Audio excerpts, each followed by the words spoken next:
So welcome to this podcast. I'm happy that you are here. Thank you for having me. Yeah, thank you for us accepting the invitation. And well, here we are just to talk about.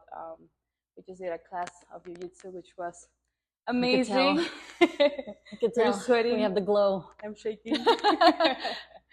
So I just started with this like formally, kind of. It's something just for me right now. It's just for fun. Mm-hmm. But it took me a long time, like 4 years almost to say, okay, I'm gonna do it.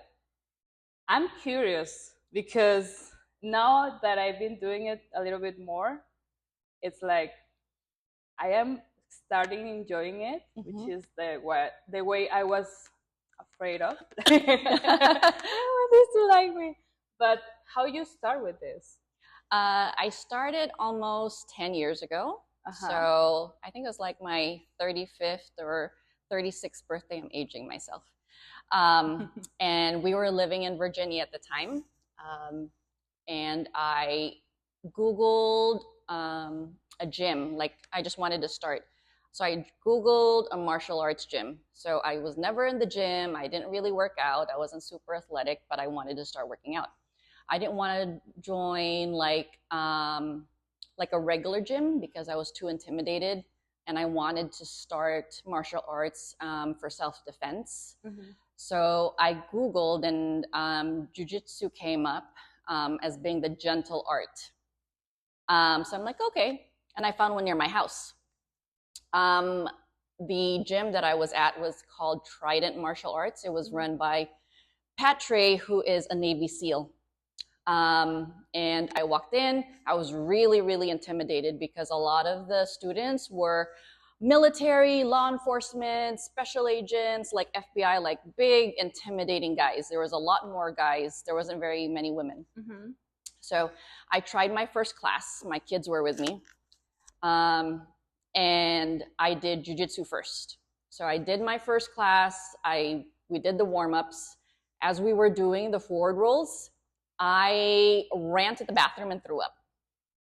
Because for me, that was really intense. Yeah. It was really, really intense. So I threw up. I went back. I did a little bit more. And then I was like, oh my gosh, I can't do this. This is too much. So I did Muay Thai and MMA. But when I started doing MMA, I needed to do more grappling. So once I was able to condition myself physically, I went back to jiu-jitsu.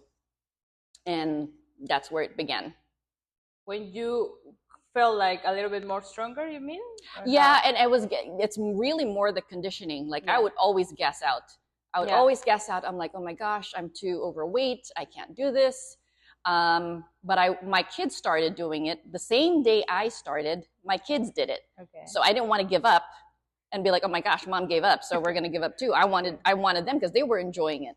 And they were doing Muay Thai and they were doing jiu-jitsu. So we continued, and I was like, they're too deep into it. We do it as a family. I didn't want to give up, so I continued. And how was that? Because you mentioned something about being like the women there, because you start with mostly guys, right? That's kind of intimidating. That's why I 100%. was not trying that much. But how you went through over this? How? I had a really good instructor where they made us feel safe. And now, granted, there was a lot of men who were really like, super, super buff. They did CrossFit. They were really strong. And if they were rolling with me, they were respectful that they didn't really crush me. But I had to just fight it because my mentality was, because I went in, going in there for self-defense. I'm like, okay, what if this has happened to me in the street? Am I going to give up? Am I going to, am I just going to just let them take control over me? And I was able to speak to my partners freely, like, oh, that's a little bit too much pressure. But then over time, I got a little bit more comfortable in being in really bad situations. I think that's the thing that conditioned me. Like if somebody's on top, I'm like, okay, I'm not panicking. Okay. I don't tap immediately when somebody is smothering me, or, I kind of learn how to breathe and push through it. And really, it's more of a mental thing. Yeah. And connecting my mental state to my physical state to not panic. Yeah, definitely. I was trying today, the way we do the rolls at first is just like the movement. and Yeah, we're doing side control today. side control. Mm-hmm. And you kind of like do it in a certain rhythm. Right, it's a sequence. Yeah, like a sequence. But you back and forth, you go back and forth. Mm-hmm. But when you're rolling, actually, it was today that clicked on me. Really, that's it good. was like, you cannot do it. You need to wait for the moment. You need to build it. You need it's to be a timing thing. Yeah, you need to be comfortable until you get it. You get it. You push, like you move a little bit until you get that position, and then you can do the movement. Right. So it's about like patient. It trains you just to be like calm, like aware what is going on. When can you move? When can you do whatever you learn? So yeah, it's totally mental, totally physical, and yeah, I understand that you said that you need to be ready for that. Yeah. So you start with guys. I see you like mostly training with guys. You are very comfortable like training them. So after that was like you were in Virginia. You moved here. How you moved here? So we came. My kids and I came for the summer. So they were on summer break. I was working remotely even before the pandemic. We came for the summer to visit my father and my family. So I have 4 kids. 2 of them are here in California. So we came for the summer. We figured, oh, it's just for the summer. We're going to move back home. Something happened to my father. I had to fly out to the Philippines. Long story short, he suffered a medical emergency. We picked him up from the Philippines, brought him back home, and he could not live by himself anymore. So I decided then that, okay, we have to move back to LA so that I can take care of my father. And then we needed to continue our jiu-jitsu because that became part of our lifestyle. We were probably 2-3 years in. And then I started training at the Academy, which is a Higan Machado gym in Beverly Hills. That's the lineage we came from. So started going there, but they didn't have a kids program.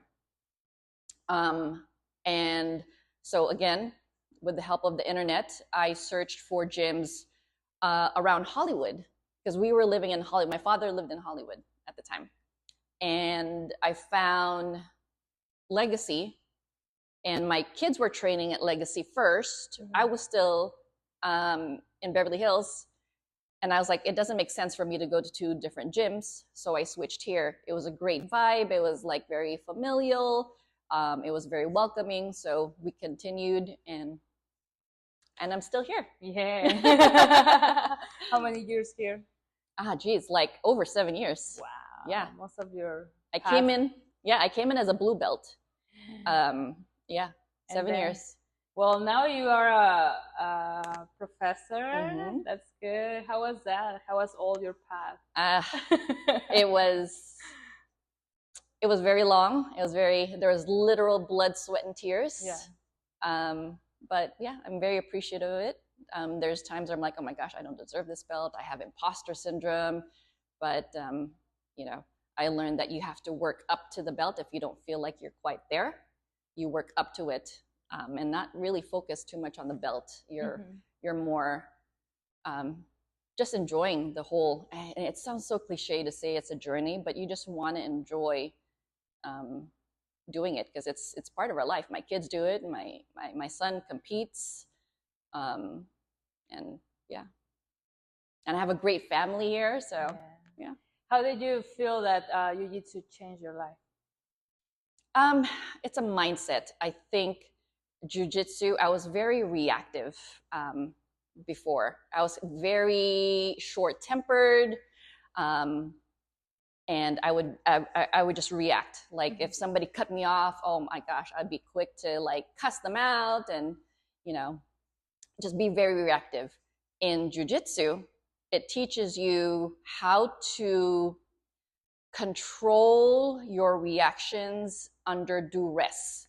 So let me simplify that. Let's say I'm in a really in a bad situation or a situation that upsets me. I learned to breathe and kind of calculate what's going on. Just like in Jiu-Jitsu, it's like a chess game. You go, I go, and it's not reacting too fast, because that will not work in your favor.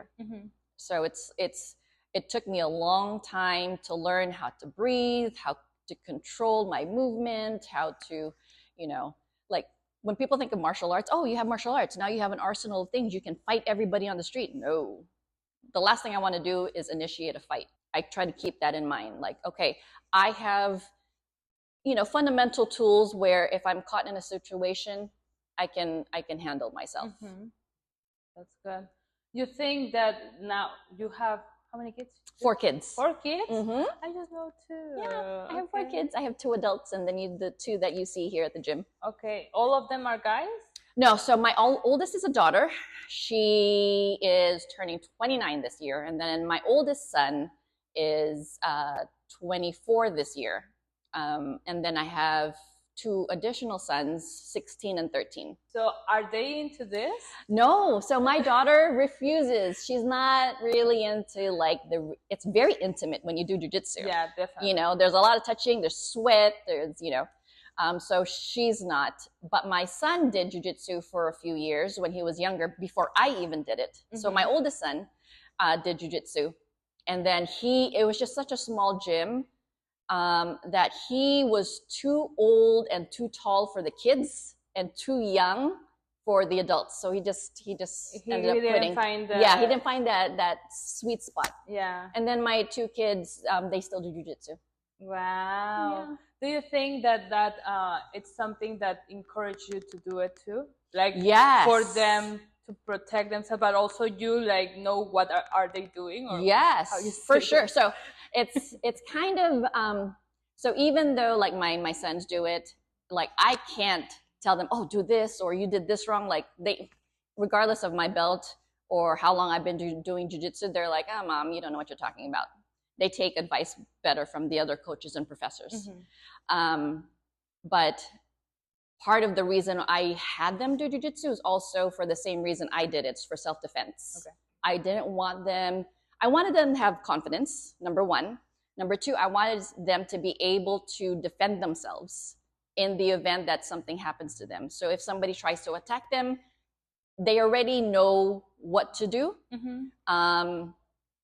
And they have the tools in their toolbox to be able to defend themselves. Wow. Yeah. And so here, how you start with the women's class?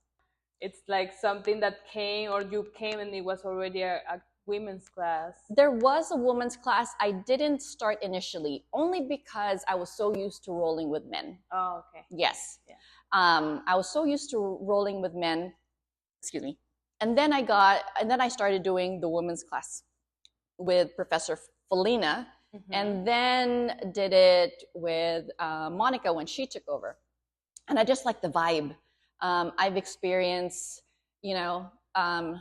rolling with men, but I wasn't able to execute what I wanted to do because they're just so much bigger and stronger. Yeah. And with the women, it was just a really nice, comfortable, safe environment. Where I'm like, oh, okay, so I want to be able to roll with another female, and now granted, there's some females that are way bigger and stronger than me, but it's still like a unsaid type of communication where like, okay, we're training, we're drilling, there's like that mutual respect amongst women. Like, okay, let me try this out. And sometimes it's harder, sometimes it's easier to pull off stuff with women. It's just a different movement and a different feeling rolling with a female versus a male. Yeah. So you didn't start like long time ago. I remember when Felina was here. I did a class like 2 years ago, probably. Yes. I took like one of the last classes from her. Yeah. That was my first, like very first approach. And you're really good. Honestly, that's one of the things that made me jump into this. Everybody was asking me all this time, like, do it. You were doing it, like, come to class. Yes. I wasn't like confident, but also because, as you said, it's so intimidated. Like, oh yeah, for sure. The first class, I was feeling good, but at the same time, I was not ready for anybody to touch me. So normal. Yeah. So when I started doing tag fit and getting more like confident with my body, is when I actually feel like, okay, I can do it. But it's also the way that you do the class. Like I see it, like the girls are always like happy, and We do the have a way, good vibe. yeah, Yeah. definitely. Yes. And also you have like a touch for like explaining, you too, like you have like a really good communication, like understanding of what you're doing. I see you here every day doing it every day, so of course you have the understanding of what are you doing. But it's like not the feeling of intimidating. It's just like we're having fun, we're sharing what we know, and let's have fun, let's do it. That's and let's exactly it. roll. Exactly. We have so many women that come, that jump in, and when they want to start jiu-jitsu, they always tell me, oh, I wanted to start a women's class first because I get intimidated because I don't want to roll with men, or let's say my partner doesn't allow me to roll with men. So we create that environment. I mean, it was unintentional. Like we just created a really good environment of, females, and creating fun. We have great music. We laugh. It's just good vibes. Yeah. We want everybody to feel safe. We want to be able to teach, and we want to be able to relate and be, explain things. So like, for example, if I'm teaching something, if I'm teaching a move, I try not to teach 4 steps in a move. So it's, because that's how I learn. I would rather have somebody teach me in fewer steps so that it sinks in. Yeah. Yeah. So we try to make it fun in the women's class. Yes, we try not to make it intimidating, because I know how it feels walking to a gym and like, oh my gosh, am I going to die today? Yeah. Yeah. It feels like that. There's times where like, if you, step into class, but then, yeah, I say that jokingly, but it's not like, again, we're all really respectful of each other. And what's great about jiu-jitsu and when you're in class is when we shake hands, right? Like, let's say we shake hands and we fist bump, that's giving consent. Yeah. That's giving consent, like, oh, we're going to roll. But once I do this, once I tap, I've created that boundary where like, okay, now we stop. Yeah. So that's what I love. Yeah. In this environment, it's a controlled environment. Here I'm giving consent, and then once I tap, you let go. Yeah. So that's really, really important. It is, because that's one of the things that I really like, the communication and the respect between us. It can be because at first I was just seeing the part of like, it's fighting. Yeah. You can see just like, what are you doing? You just like, why are you letting them do that? Yeah. But after you roll and then you shake again the hands because you tap, you see the other and say like thank you or something. Right? Everybody's like smiling. Yes. And it creates something like more, I feel like deeper, like I agree. Like a communication, like I trust you. Yes. You're not gonna hurt me. You're doing this because we're rolling. We are That's right. trying, but not in the way that we are fighting. We're just correct. Learning and letting go. Exactly. So that's why it's so important in jiu-jitsu, is like, here's the consent, and then once we tap, that's it. We let it go. And again, you and I are training partners. We have, we have the boundary. Yes. Like if you're going to do an arm bar, I just tap and then you let go. And then we just thank each other. Thank you for making me a better, better practitioner. Yeah. So it's great. So you push me, I push you, we make each other better. Yeah, definitely. Yeah, that's beautiful. I always feel like with the girls with the blue belt or higher, I'm like, I'm sorry, I'm missing your training. No, not at all. We were all there. We were all there. Yeah. It's so humble. It is a very humbling experience.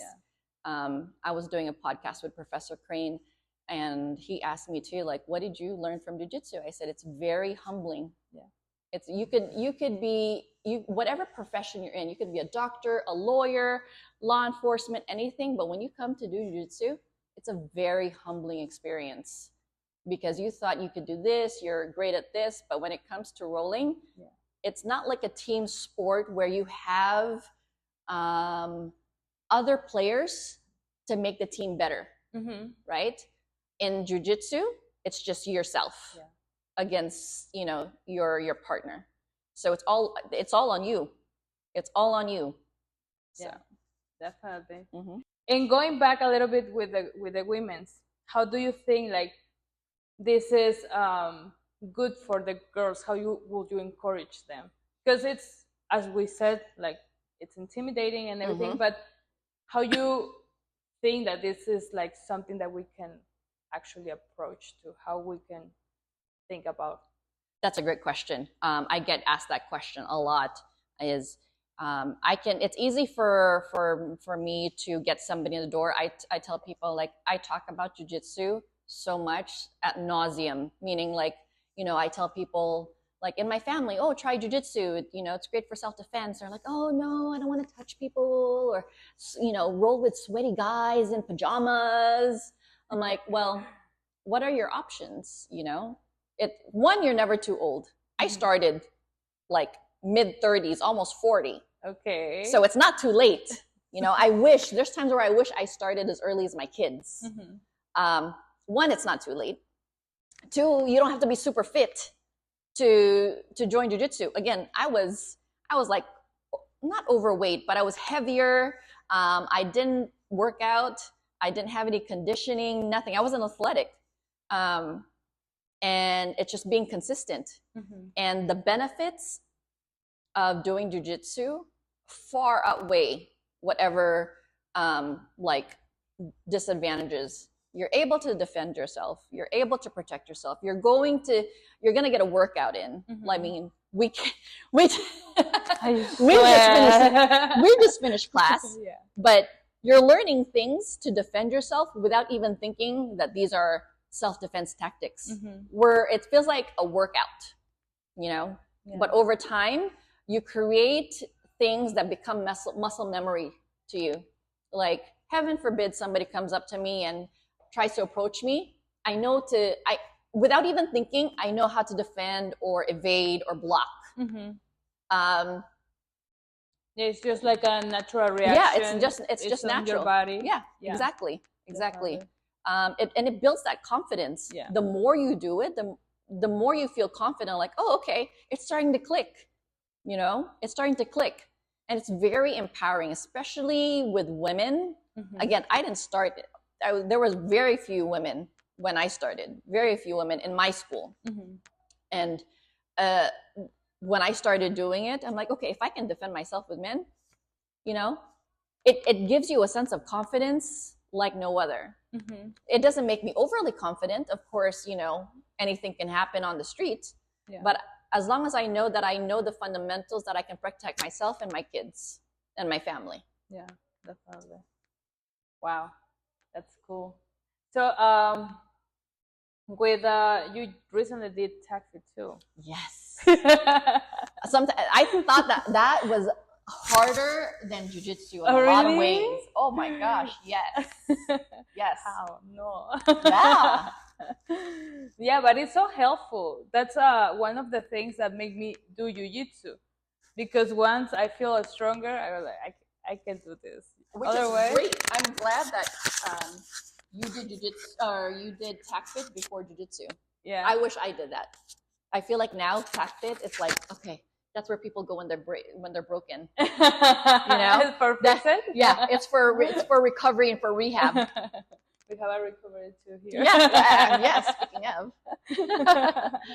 So how was your experience? So it was harder then? Oh yeah. So I was doing classes sporadically, like, okay, yeah, I hate to admit it, but like, if I get injured in jiu-jitsu, professor would be like, okay, go do TAC-FIT, do some rehab.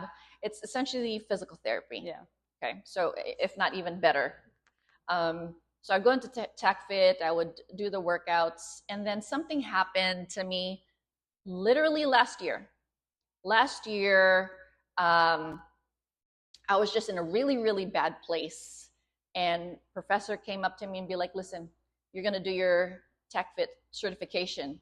I'm like, wait, I don't even do classes consistently. How are you going to tell me to do a certification? Like, you know what? You have a goal to work on.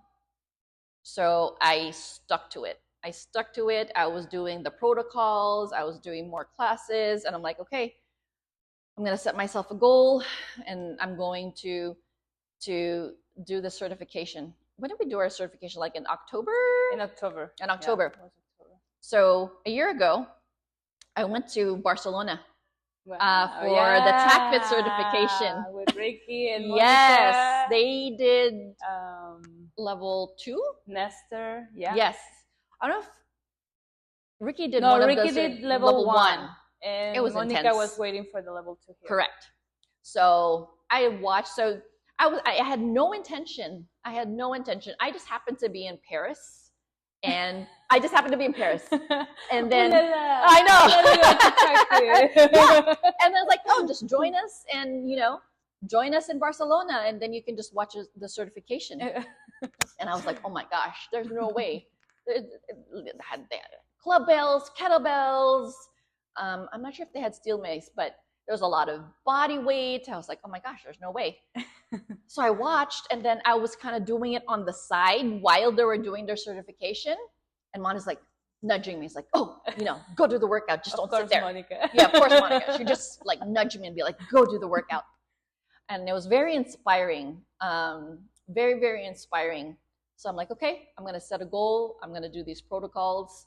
And come October, I did the certification. I had never been in that great of a shape till I did that TACFIT certification. Right. Yeah. Oh my gosh. Yeah. And it made so much sense. And not only did I lose weight, I had lots of aches and pains from before. Mm-hmm. Like my joints were great. I had definition in my muscles. You don't see it now. I had a lot of definition. It made me more aware of my body. Yeah, definitely. It made me realize, like, oh, I didn't know my body can push that much weight, or pull that much weight. Yeah. So it was one of the hardest things to do.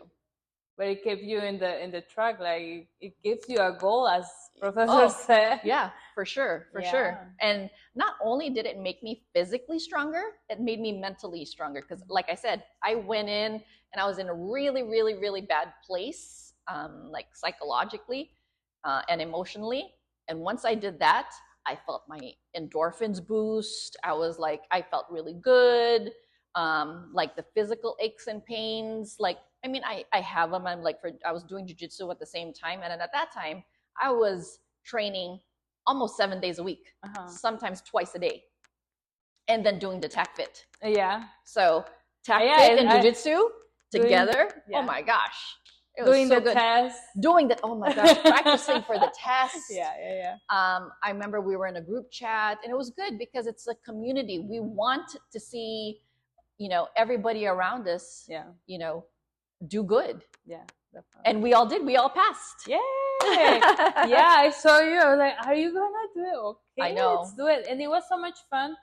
I remember my first certification. It was just me. I did the Flow Fit 2 years ago. It was just me here in the mat with my computer online. Oh. It was so hard. Right. Like being there. I mean, you have people in the but it's screen, virtual. But it's virtual. Yeah. But this was so much fun that have everyone from here. We were like 8 people, probably 6, doing the certification from here. Like we trained together. We and we push each other. We push each other. It was like, how are you? Did you train all? What were your reps? Yeah. What is your number? What is your number? Yeah. Right. How can I do this? We all like communicating about this. It was so much fun and makes you feel that like I can do it. Yes. Like, whatever. It's this is here. We can do it. We can do it together. We push each other. We can. We did. We can do it. And I remember like, okay, Mara, can you check my form? Yeah. Because it was all about, technique. Yeah, technique. And it was great because it was like, we're supporting each other. Yeah, definitely. So I think that for you was kind of the opposite for me. Yes. Like I was. You were in a better spot. Like TACFIT and then jumping to this was easy. Do you think like this kind of practices makes you more like confident to jump into whatever challenge? What do you think? But because you came to TACFIT and probably you were like afraid or scared or I don't know, or nervous. Yes. But then you are like, okay, I can do it. Maybe. Yes. Maybe. But I don't know if this is like a mindset that changed. Oh yeah. When you've been training for 10 years jiu-jitsu. Almost. Do you think that's almost something that changed in your brain? Like maybe I can do it. Yes, Maybe I jiu-jitsu can try. definitely helped because I would always revert back to when I first walked into the gym, and I was like, oh no, there's no way I could do this. There's no way. There's no way. Everybody's fit, and that's how I felt. Like even though I did jiu-jitsu, I was okay-ish. I wasn't super fit because I only did jiu-jitsu. I didn't do weights. I didn't lift. I didn't do anything. And then I'm like, oh my gosh, tac fit. It was hard, but then I had to flip that switch. Like, okay, I can do this. Just like how I started in jiu-jitsu, I need to, you know how they say it takes what, 21, 28 days to build a habit? Yeah. That was stuck in my head. I'm like looking at the day, okay, I'm going to do this 5 days a week. I had to alter my schedule. Yeah. Like I'm going to train jiu-jitsu. After jiu-jitsu, I'm going to do tac fit. So times where I would train twice a day, I would throw in a third class and do tac fit or work on my own to practice my protocol. Yeah. And it just became a habit. I was just pushing myself. Yeah. And it makes you mentally stronger. Yeah. Yeah, the habit is the thing. This kind of practices reminds me that because I used to be not like in a habit either. Same. I would just be like, whatever. Let me do this and I throw it. Let me do this and I throw it. Right. But building that makes you like conscious about this. Like, how did I learn this? It's all about repetition. Yeah, You need exactly. to create the habit to repeat, build it until you have it. And then again, like clean that and like make it better. And it's just about practice over the time. Right. So 20 minutes that we do tac fit over the time, it's a lot more than just like 3 days doing a lot or something. Exactly. And then you quit. Yes. So yeah. 20 minutes of tac fit is like an hour of jiu-jitsu. Depending on the protocol or what I call it, like whatever's on the menu on the board. I was like, the menu? What's on the menu today? What's the menu today? You know? I was like, oh my gosh, the AMRAP? Oh no, the imam. Oh my gosh. Everybody has between the imam and the AMRAP. For me, the 90-30 is like, oh my god, all of them. But then you like just like in jiu-jitsu, in tac fit, you never feel crappy afterwards. No. Right? Yeah. You have this sudden boost. Definitely. And you see it in our face. We're glowing. Our cheeks are red. We're sweating. Yeah. But you never feel bad afterwards. You never feel bad afterwards in jiu-jitsu. You never feel bad afterwards in tac fit. Yeah. So that's actually something that made me feel like I wanted to do it. Like, because I remember I was quitting, you know, and when I decided, no, I'm gonna do the certification. I'm gonna commit with this. I was coming, and there's so many days where you don't want to come. Oh my gosh, that's me every day. I'm like, oh, yeah, I want to drive to the gym and sweat and, you know. I'm in my bed. Yes. I did this last night. I'm waking up like after 3 hours or whatever. And we don't want to do it. But I remember that, as you said, with tac fit, I was like, no, after the class, you always feel good. Yes. And that made me come, because even before it was awful, the feeling like I don't want to, and it was heavy, I was like, no, after this is gonna be better. Yes. Because if not, after the class, you're gonna regret not to do it. That's exactly it. That's exactly it. And it's gonna feel the same, if not worse. Yeah, the feel that you have already is not gonna live. Right. But if you do it, it's gonna be better. Yes. So let's do it. And that's how I keep the habit. That's me too. I look forward to the high that I get afterwards, and I feel great. I feel great. I'm like, oh, you know, I feel strong. So and happy. And then I get a little acai next door to reward myself. So. Acai, come next door coffee, for a stretch, everything. And do some recovery. We have all the packages. I know, it's a one-stop shop. You're hungry, you're tired, you know, you want to get a workout in, everything's here. Everything. So thank you so much. My pleasure. Thank you. Cool. It's an honor to talk to you, to know more about you, because there's some things that I didn't know.